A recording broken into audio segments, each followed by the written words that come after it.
جس کو گھر والوں نے ابنڈن کر دیا تھا، ترک پرورش کر دیا تھا. جی یہ آج کی تلخ حقیقت ہے جو ہمارے سامنے آئی ہے. اس تلخ حقیقت کو ہم نظر انداز نہیں کر سکتے. بالکل. اس کا مطلب اس کا چارہ کرنا ہمارے لیے لازمی ہے. اب اس کا چارہ یہ ضروری تھا کہ اگر ہم 125 سے 128 جو کرمنل پروسیجر کوڈ کی بات ہے، وہاں صرف پیرنٹس کو گنوایا گیا ہے، ان کی مینٹیننس کی بات کی گئی ہے خرچہ کے لیے. مینٹیننس میں ہم جو رائج اس کی ڈیفینیشن ہے، تعریف ہے، اس میں ہم کہتے ہیں کہ اس کی خوراک ہو، اس کی پوشاک ہو، یا اس کی دوا ہو، اس سب کو لازمی بنایا جائے. لیکن ان سب سے یہاں یہ ایکٹ جو ہے اس کا عنوان ہے کہ یہ مینٹیننس بھی دیتا ہے اور ویلفیئر کی بات بھی کرتا ہے.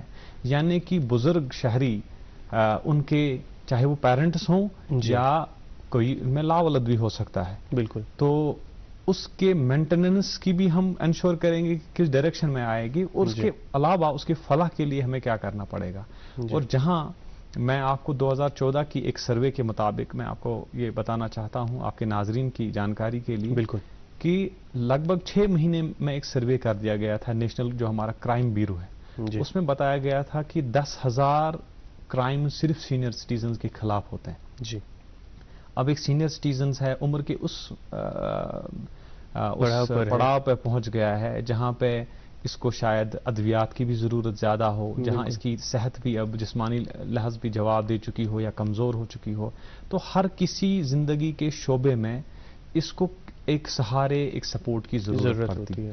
اب اگر وہ سپورٹ اس سے ہم چھین لیں یا اس کا سپورٹ ہو ہی نہیں، تو ہم کیسے کہہ سکتے ہیں کہ ہم ایک فلاحی ریاست میں جیتے ہیں جہاں ہر ایک فرد اپنی عزت اور اپنی جان کا تحفظ بالکل چاہتی ہے.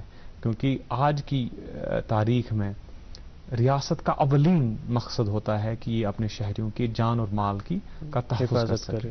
اور جب ایک عمر رسیدہ شخص اس تحفظ سے محروم ہو جائے تو پھر وہ ریاست سے محروم ہو جاتا ہے. ریاست کی جو وہ مادرانہ خاصیت ہوتی ہے وہ اس سے محروم ہو جاتا ہے. اس کو انشور کرنے کے لیے اس قانون کی ضرورت محسوس ہوئی، اور 2007 2014 اب 2021 میں اس کے رولز بھی اب تک بن چکے ہیں. اس میں ایک تو ہم مینٹیننس دلواتے ہیں یا دیتے ہیں جس کے لیے ٹرائبونلز کا انعقاد کیا گیا ہے، اور دوسرا ویلفیئر پروٹیکشن میجرز بھی اس میں گنوائے گئے ہیں جس کے لیے ڈپٹی کمشنر جو ضلع کا ہوتا ہے تو وہ ایک نوڈل آفیسر ہوتا ہے جس کی کل اجتماعی ذمہ داری ہوتی ہے کہ یہ دیکھے کہ جتنے بھی سینئر سٹیزنز اس کے ضلع میں موجود ہوں ان کا ڈیٹا ہو، اور بعد میں ان کی اگر مینٹیننس کی ضرورت ہو وہ پوری ہو. اگر ان کی بہبود میں کوئی کسی قسم کی کمی ہو اس کے لیے ڈپٹی کمشنر جو ہے ضلع کا اس کو اختیارات دیے گئے ہیں، اور فرائض بھی اس کا یہ گنوایا گیا ہے کہ وہ جتنے بھی میجرز وہ کر سکتا ہے، اقتدام لے سکتا ہے، اس کے لیے وہ لے لیں. تو سب نہایت ہی آسان اور خوبصورت خاکہ آپ نے کھینچا ہے ایکٹ کا. تو ایکٹ کے حوالے سے اب جیسا کہ ہم جانتے ہیں ٹائٹل میں ہی 2 چیزیں ہیں، ایک تو مینٹیننس ہے یعنی نان کفافہ، اور دوسرا ویلفیئر یعنی فلاح بہبود. سب سے پہلے جو عمر رسیدہ لوگ ہیں ان کے مینٹیننس کی بات کریں گے تو ان کا جو اخراجات ہیں جو ان کو اٹھانے پڑتے ہیں زندگی میں روزمرہ کے اخراجات، ان کے تحفظ کے لیے کیا شک فراہم کی گئی ہے؟ ایک اس میں دفعہ 5 ہے اس قانون میں، وہ یہ کہتی ہے کہ کوئی بھی شخص ایک درخواست دے سکتا ہے، سادہ درخواست خود دے دے یا اس کی طرف سے کوئی پیش کرے، لیکن اس کی اجازت، اس شہری کی اجازت سے، چاہے وہ والدین ہو چاہے کوئی عام شہری ہو. بالکل. وہ ایک ٹرائبونل کا انعقاد اس میں ہوا ہے. یا میں اگر عام اصطلاح میں اسے کہوں تو وہ اپنے علاقے کے ایس ڈی ایم یا اے سی آر یا ڈپٹی کمشنر کے پاس ایک درخواست جمع کرائیں کہ اگر وہ اپنے بچوں کے خلاف یہ نان کفافے کی درخواست پیش کریں یا کسی ایسے شخص جو اس کی وراثت کل کو مستحق ہوگا اس کے خلاف بھی یہ درخواست پیش کرے گا. اور وہ جو اتھارٹی ہے، وہ انسٹیٹیوشن ہے، وہ ٹرائبونل ہے، وہ اس پہ یہ ذمہ داری عائد کی گئی ہے کہ وہ اس درخواست کی سماعت کرتے کرتے 10,000 تک کی رقم بحیثیتی بطور مینٹیننس نان کفافہ اس شخص کو، اس والد کو، اس والدین، ایسے والدین کو یا ایسے شہری کو فرمائیں، اس کا حکم فرمائیں. تو یہ مینٹیننس کی جو شک ہے یہ یا دفعہ ہے، یہ دفعہ 5 جس میں اسی درخواست کی کا تذکرہ کیا گیا ہے. لیکن اگر ہم عام اصطلاح میں دیکھیں، عام رائٹ جو ہماری پریکٹسز ہیں سماج میں، اس میں ہم دیکھتے ہیں کہ ایسی درخواست بہت کم ہے. میرا اپنا ذاتی تجربہ ہے، جن 2 ضلعوں کا مجھے اس وقت چارج ہے بحیثیت سیکریٹری، ان دونوں میں نے یہ دیکھا ہے کہ نہ ہونے کے برابر ایسی درخواست جات کی گئی ہے، جبکہ ایسی ہی درخواست اسی مقصد کے لیے درخواست جات عدالتوں میں بھری پڑی. آپ اگر دیکھیں گے عدالت سری نگر کی لے لیں، بارہ مولہ کی لے لیں، کپوارہ کی لے لیں، کثیر تعداد جن میں درخواست جات نان کفافہ کے لیے ہے، جن میں والدین نے بچوں کے لیے بھی کی ہوئی ہے، ایسی بھی بڑی ساری درخواست جات ہیں. لوگ کیا وجہ ہے؟ میں نے اپنے چھوٹے سے تجربے میں یہ دیکھا ہے کہ جس میں جو وکیل کا اس میں بڑا زبردست کردار ہوتا ہے. بالکل. کیونکہ عام لوگ اپنی شکایت اس کے مشورے کے لیے وکلا صاحبان کے ساتھ مشورہ کرنے جاتے ہیں. بالکل. تو وکلا اپنی جو جانکاری ہے اور اپنی اس میں سہولت بھی دیکھ لیتا ہے، تو وہ اسی حساب سے ایک درخواست پیش کر دیتا ہے. لیکن اس قانون میں وکیلوں کی شمولیت یا ان کی اس ٹرائبونل میں جس کا تذکرہ ہم کر چکے ہیں، اس میں ان کی حاضری سے ممانعت کی گئی ہے، یعنی کہ اجازت نہیں. اس میں اس کا مقصد بھی یہی ہے کہ تاکہ اس میں طوالت نہ ہو، اس میں زیادہ پیچیدہ قانونی دلائل نہ ہو. صرف یہ دیکھا جائے کہ کیا یہ شخص مستحق ہے اس قانون میں، اور اگر یہ مستحق ہے تو اس کے لیے فوری امداد دی جائے. تو جیسا سب سے پہلے بات کریں گے کن دفاتر میں جانا پڑے گا درخواست دائر کرنے کے لیے ایکٹ میں، تو سب سے پہلے تو یہ جاننا چاہیں گے کیونکہ الگ الگ دفاتر ہیں جہاں گورنمنٹ نے نوٹیفائی کیا ہے کہ یہ دفاتر میں ہی یہ اپلیکیشن کا جو ہے سماعت ہوگی. اس قانون میں ٹرائبونل کا ذکر بار بار آ جاتا ہے. بالکل. ٹرائبونل 2021 میں اس میں رولز بھی بنے ہیں، انہوں نے ٹرائبونل میں باضابطہ کانسٹیٹیوٹ کی گئی ہیں، نوٹیفائی کی گئی ہیں کہ کون کون سا ہوں. لیکن اگر ہم اس کو پیچیدہ نکات میں سے دیکھیں کہ کیا رولز ہیں، تو یہ معاملہ کسی اور کی طرف، کیونکہ ہمارا پروگرام عام فہم زبان میں اور عام لوگوں کی مدد کے لیے ہوتا ہے، ان کی جانکاری کے لیے ہوتا ہے، تو میں سب سے کامن اس میں اصطلاح یہ کہنا چاہتا ہوں کہ جو بھی آپ کے ضلع کے اسسٹنٹ کمشنر ریونیو ہوں گے، پہلی درخواست ان تک پہنچائی جائے. اسسٹنٹ کمشنر ریونیو ہو یا ایس ڈی ایم ہو، ان تک آپ اپنی درخواست پہنچائیں مینٹیننس کے لیے یا کسی دوسرے ریلیف کے لیے. اگر وہاں آپ کی درخواست جو ہے وہ آپ کی مرضی کے مطابق حل نہ ہوئی، تو اس کے خلاف اپیل کا حق بھی ہے، جو اپیل ڈپٹی کمشنر صاحب کے پاس پیش کر سکتے ہیں. جو بھی ٹرائبونلز جن کا انعقاد ہوا ہے، ان کی جو پریزیڈنٹ ہوتا ہے اس ٹرائبونل کا یا پریزائڈنگ آفیسر ہوتا ہے، وہ یہی ہوتا ہے، یا اسسٹنٹ کمشنر ریونیو ہوگا پہلے سٹیپ پہ، یا پھر پہلے پائیدان میں، یا ڈپٹی کمشنر ہوں گے اگر اپیل میں اس درخواست کے خلاف جائیں. تو جیسا اب جاننا چاہوں گا کہ یہ جو درخواست ہے جو عمر رسیدہ لوگ کر سکتے ہیں اپنے نان کفافے کی امداد کے لیے، تو وہ کس کے خلاف کر سکتے ہیں؟ کیونکہ بہت بار دیکھا گیا کہ عمر رسیدہ لوگ یا تو لاولد ہوتے ہیں یا ان کے بہت سارے بچے ہوتے ہیں، تو کیا ایک اولاد کے خلاف کریں یا پھر جہاں اولاد ہی نہیں وہاں ایسی ضرورت محسوس ہوتی ہے؟ اگر کسی ایسے والدین ہیں جن کے ایک سے زائد بچے ہیں اور وہ کسی ایک کے خلاف بھی درخواست پیش کر سکتے ہیں. اگر وہ بچہ جو واپس آ کے کہے جس کے خلاف انہوں نے درخواست کی، وہ کہے کہ نہیں میرے تو اور بھی بھائی بہن ہیں تو ان کے خلاف کیوں درخواست نہیں ہو، تو یہ اس کی مرضی ہے اس بچے کی کہ وہ دوسرے بچوں کو بھی، بھائیوں کو بھی، بہنوں کو بھی وارث اس میں فری گردانے اس درخواست میں. والدین پہ کوئی زبردستی نہیں ہے کہ وہ کسی مخصوص بچے کے خلاف ہی درخواست دائر کریں، وہ اپنی مرضی سے چناؤ کر سکتے ہیں اور اسی چناؤ کردہ اولاد کے خلاف درخواست پیش کر سکتے ہیں. یہ والدین کا ہے. جو تذکرہ آپ نے دوسرا کیا لا ولد ہونے کا، تو اس صورت میں ہم دیکھتے ہیں کہ اگر اس شخص کی پراپرٹی ہو، اس کی کوئی جائیداد ہو، تو اس کی وفات کے بعد اس جائیداد کا مستحق کون ہے. ایسی میں آپ کو ایک اور چیز بتا دیتا ہوں، حالانکہ اس میں اسٹیپ فادر اینڈ اسٹیپ جو مدرس ہیں they are involved, they are also included as parents. لیکن کچھ عرصہ پہلے اس قانون سے بھی پہلے یہ بات 125 جو دفعہ ہے اس میں اس کا تذکرہ نہیں تھا.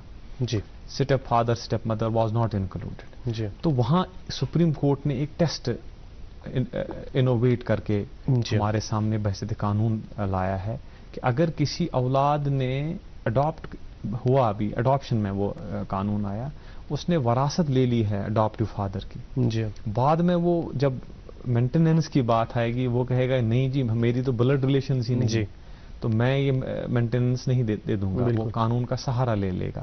تو وہاں پہ ہمارے سپریم کورٹ کی ایک خوبصورت قانونی انوویشن آئی کہ جس نے بھی وراثت حاصل کی اس پہ یہ اوبلیگیشن ہے، یہ فرض ہے کہ وہ نان کفافہ یا مینٹیننس بھی پھر اس کا بھی دینے کا پابند رہے گا.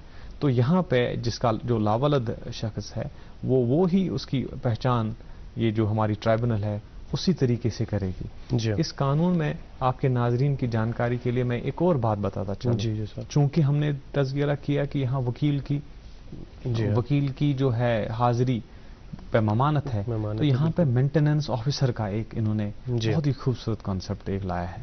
Maintenance officer district social welfare officer کو گردانا گیا ہے کہ ڈسٹرکٹ سوشل ویلفیئر آفیسر جو ہوگا وہ اس ضلع کا مینٹیننس آفیسر ہوگا. وہی انشور کرے گا کہ اگر اس کی درخواست کی سماعت کے دوران کسی قسم کی ضرورت، مدد، کسی امداد کی ضرورت پڑے تو وہ district social welfare officer ensure کرے گا. تو جیسا ایک اور بات دیکھی گئی ہے عام طور پر کہ جب کوئی عمر رسیدہ شخص اپنی وصیت لکھنے سے پہلے اس کے اولادان یا جو وارثین ہیں اس کی بڑی عزت کرتے ہیں، بڑی دیکھ بھال کرتے ہیں، لیکن ایک بار جب اس نے اپنی وصیت لکھی یا ہبے میں اپنی جو غیر منقولہ جائیداد ہے وہ کسی کے نام کر دی تو اس کے بعد اس کی کوئی زیادہ سنوائی نہیں ہوتی، زیادہ دیکھ بھال نہیں ہوتی. تو اس کوتاہی سے بچنے کے لیے کیا کوئی تحفظات فراہم کیے گئے ہیں؟ یہ آپ نے بہت اچھا کیا فہد صاحب. اس ضمن میں جو میں بھی ایک تذکرہ یا بات کرنا چاہتا ہوں وہ یہ ہے کہ میری ذاتی تجربے میں نے ایک بات دیکھا کہ اکثر بیشتر والدین کے ساتھ یہ دھوکہ ہوتا ہے کہ ان کے بچے جو ان کی وفات کے بعد کسی پراپرٹی کے مستحق ہوں یا کوئی ایسا وارث جو انہیں خدمت بھی کرتا ہے کچھ عرصے، پھر بولتا ہے کہ میرے حق میں آپ ہبہ یا وصیت دے دیں، تو وہ وصیت دے دیتا ہے، وہ جان لیتا ہے کہ اس نے میری خدمت کی، اب آگے بھی وہ اس امید میں ہوتا ہے کہ آگے بھی کر دے گا. لیکن اس قانون میں اس کا ازالہ ہوا ہے، اس دھوکے کا ازالہ ہوا ہے. اس میں یہ کہا گیا ہے کہ اگر کوئی شخص وصیت یا کوئی دستاویز، کوئی ٹرانزیکشن، کوئی انسٹرومنٹ، کوئی ڈاکیومنٹ بنا دیتا ہے لیکن اس میں یہ لکھے کہ اگر انہوں نے اس میں کوئی شرط ہو کہ اگر یہ میری مینٹیننس یا میری کفالت بعد میں ترک کر دیں تو یہ بھی میں واپس لے لیتا ہوں، یہ شک اگر اس دستاویز میں ہو، لکھی جائے تو اس کا بعد میں اثر یہ ہوگا کہ وہ ٹرانزیکشن اس دھوکے کو ثابت کرتے ہوئے وائڈ قرار دی جائے گی، یعنی کہ غیر قانونی ازل سے پہلے سے ہی غیر قانونی قرار دی جائے گی، اس کا اثر ہی تصور نہیں کیا جائے گا، ختم ہو جائے گا، یعنی کہ وہ واپس چلی جائے گی. کو اس دھوکے کا جو بدقسمتی سے ہمارے سماج میں اب رائج ہے، اور میں نے آپ کو بتایا کہ میں نے اپنے جوڈیشل کریئر میں ایسی مثالیں بڑی دیکھی جہاں پہ والدین ہوں یا بھائی بہن ہوں جو ایک عمر رسیدہ شخص کی عمر رسیدگی کی اس کمزوری کا فائدہ اٹھاتے ہوئے ایسے دستاویز بنوانے کے لیے اسے مجبور کر دیتے ہیں، پھر وہ دستاویز بن بھی جاتا ہے اور بعد میں اس کی ترک پرورش بھی ہوتی ہے، اور شاید وہ پھر بے بس ہو کے دنیا سے چلے جاتے ہیں، جس کا میں نے آپ کو آج بھی میں کہا ہوں کہ آج بھی میں نے اخبار میں ایسی سرخی پڑھی جس کو دیکھ کر میرا دل بڑا رنجیدہ ہوا. بالکل کہ ہمارے سماج میں یہاں تک بات پہنچ چکی ہے کہ ایک شخص ابنڈن کر کے ایک اولڈ ایج ہوم میں اپنی آخری سانسیں لیتا ہے. صاحب آگے جاننا چاہیں گے کہ انکم ٹیکس کے حوالے سے کیسے فوائد ہیں جو ہمارے عمر رسیدہ لوگ جس کا فائدہ اٹھا سکتے ہیں؟ دیکھیے، جیسے میں نے شروع میں ہی تمہید میں ہی تذکرہ کیا کہ بڑے سارے پروویژنز ہیں جن کو ویلفیئر کے طور پہ بالکل ریاست انشور کرتی ہے، جس میں اولڈ ایج فنڈز ہوتی ہیں جو سوشل ویلفیئر کے ذریعے سے ان تک پہنچی ہیں، کچھ راشن مفت سینئر سٹیزنز کو دی جاتی ہے، اور انہی میجرز میں سے one of the measures is giving additional saving deduction to the tune of 1.5 lakh rupees, یعنی 1.5 لاکھ روپے ایڈیشنل ہوتا ہے ان کو. اسی وجہ سے جب آپ انکم ٹیکس کی ریٹرنز کی فارم دیکھیں گے تو وہاں ہوتا ہے کہ سینئر سٹیزن کا الگ ہوتا ہے. یہی نہیں، یہ میجرز ٹیکس کو لے کر بھی ہیں. یہ میجرز آپ دیکھیں گے میڈیکل ہاسپٹلس، ان میں بھی ہے کہ ان میں اگر آپ علاج کرنے کے لیے ایک سینئر سٹیزن جاتا ہے یا اس کے لیے الگ کیوز ہوتی ہیں، اس کے لیے ٹریٹمنٹ کی پریفرنس ہونی چاہیے. اسی طریقے سے آپ دیکھیں گے اگر وہ اکانومی کلاس میں سفر کرتا ہے تو وہاں بھی اس کے لیے ڈسکاؤنٹس ہیں. ٹرین ریزرویشنز میں جن کے کیوز الگ ہیں، ریزرویشنز الگ ہوتی ہیں. تو سماج میں جتنی بھی اسٹیٹ سروسز ہوتی ہیں، ریاست اپنی سروسز جہاں پرووائڈ کرتا ہے وہ انشور کرتا ہے کہ ایک ونڈو، ایک جو پروویژن ہوتا ہے وہ سینئر سٹیزنز کی اس کمزوری کو دیکھ کر ان کی مداوع کے لیے انشور کی جائے. تو جیسا کہ آپ نے فرمایا کہ طرح طرح کی جو آسائشیں ہیں وہ قوانین میں عمر رسیدہ اشخاص شہری جو ہیں ان کے لیے فراہم کی گئی ہیں، لیکن بنیادی طور پر وہ اس سے محروم رہ جاتے ہیں کیونکہ دو چیزیں، یا تو ان کے پاس وسائل کی کمی ہوتی ہے یا پھر جانکاری کی کمی رہتی ہے. سب سے پہلے جانکاری کی کمی پر پوچھنا چاہیں گے کہ اس کے لیے ہمارے ڈسٹرکٹ لیگل سروسز اتھارٹی کس طریقے سے کام کر رہی ہیں کہ یہ جانکاری ان قوانین کی عام عمر رسیدہ لوگوں تک پہنچ سکے. دیکھیے جانکاری ضروری ہے. سائن قانون کی ایگزیکیوشن، جب بھی ہم ایگزیکیوشن یا امپلیمنٹیشن کی بات کرتے ہیں تو جانکاری اس کا پہلا پائیدان ہوتا ہے، پہلا سٹیپ ہو جاتا ہے. اب اویئرنیس کے لیے اس میں ایکٹ میں ہی ہے کہ اویئرنیس، اس کی جو ایکٹ ہم پڑھ رہے ہیں یا اس کا جس کا ہم بحث ہے یا اس کا ذکر ہے، اس ایکٹ میں ہی ہے کہ اس کی جانکاری کو لازمی اس کی اویئرنیس کیمپ کو جتنا ہو سکے اتنا پھیلایا جائے. جتنے بھی سٹیک ہولڈرز ہیں، یعنی لوگوں میں بھی ہو، عمر رسیدہ لوگوں میں بھی ہو اور عام لوگوں میں بھی ہو جن کا بیہیویئر عمر رسیدہ کو انفلوئنس کرتا ہے. پولیس آفیسران کو ہو، ڈسٹرکٹ ایڈمنسٹریشن کے آفیسران ہو، کیونکہ اس میں جو آفیسرز ہیں وہ ڈیل کرتے ہیں وہ سول ایڈمنسٹریشن سے آتے ہیں، تو ان کی سینسٹیوٹی کو، ان کی سینسٹائزیشن کو بھی اویئرنیس کیمپس میں ہم جن کا تذکرہ کرتے ہیں. اس سال بھی ہم نے بارہمولہ میں ایک بہت ہی بڑا پروگرام کیا جس میں ہم نے اویئرنیس کیمپ میں پولیس آفیسرز کو مدعو کیا تھا، ان کی دعوت دی تھی. جی صاحب، آخر میں ہم چاہیں گے کہ آج کے اس اہم موضوع کے حوالے سے ہمارے ناظرین تک آپ کچھ پیغام پہنچائیں. پیغام میرا سمپل ہے کہ میں سماج کے ہر فرد سے یہ درخواست کرنا چاہتا ہوں کہ جہاں بھی آپ ایک بزرگ شہری دیکھیں، ان کی مدد کرتے ہوئے جو بھی آپ کر سکیں کریں. اس قانون کی جانکاری اپنے ریڈی میڈ اپنے پاس رکھیں تاکہ آپ ایٹ لیسٹ ڈپٹی کمشنر تک ان کی شکایت پہنچا سکیں. جی صاحب، اور ساتھ میں ہی میرا خیال ہے کہ بہت اہم ہے یہ چیز جاننا کہ ہمیں عدالتوں تک جانے کی ضرورت نہیں ہمارے عمر رسیدہ اشخاص کو یہ نان کفافے کی رقم حاصل کرنے کے لیے، بلکہ وہ خود بھی ایک الگ نظام خاص ان کی سہولیت کے لیے بنایا گیا ہے کہ وہ خود بھی جو دفاتر ہیں، جیسا کہ جج صاحب نے فرمایا ACR کا دفتر ہے یا SDM کا دفتر ہے، جیسا بھی ہو وہاں ایک درخواست کر سکتے ہیں. انہیں خود جانا پڑے گا اور اس کے لیے مفت قانونی امداد بھی فراہم کی جائے گی ڈسٹرکٹ لیگل سروسز اتھارٹی سے. اسی کے ساتھ ہی جج صاحب، دوردرشن کی پوری ٹیم اور Jammu Kashmir legal services authority کی طرف سے ہم آپ کے تہہ دل سے شکر گزار ہیں کہ آپ نے آج اس اہم قانونی موضوع پر ہمارے ناظرین تک جانکاری پہنچائی. آپ کا بہت بہت شکریہ. بہت بہت شکریہ آپ کا بھی دعوت دینے کے لیے. تو ناظرین، ہمیں امید ہے کہ آج کا یہ پروگرام آپ تک اس اہم موضوع کے متعلق اہم جانکاری پہنچانے میں کامیاب رہا، اور ساتھ ہی ہمیں یہ امید بھی ہے کہ ہمارے عمر رسیدہ لوگ ان قوانین کا پوری طرح سے فائدہ اٹھا سکیں گے، اور وہ لوگ جن پر یہ ذمہ داری عائد ہوتی ہے کہ وہ عمر رسیدہ لوگوں کی حفاظت کرے، ان کی پرورش کرے، وہ لوگ بھی اس بات سے واقف ہوں گے کہ کتنا ضروری ہے ہمارے عمر رسیدہ لوگوں کا خیال رکھنا. اسی کے ساتھ ہی آج کا پروگرام یہیں اختتام پذیر ہوتا ہے.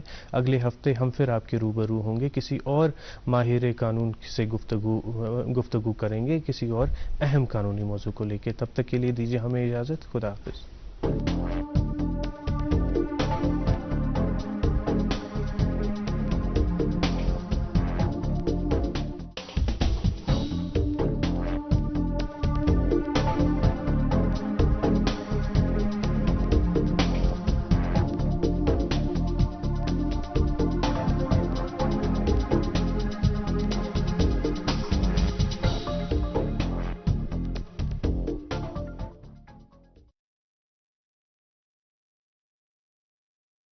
کیا بات ہے، بہت فٹ لگ رہا ہے، ٹریننگ کر رہا ہے۔ 3 مہینے میں پیسے ڈبل؟ واہ، فاسٹ اور ہائی ریٹرنز بھی۔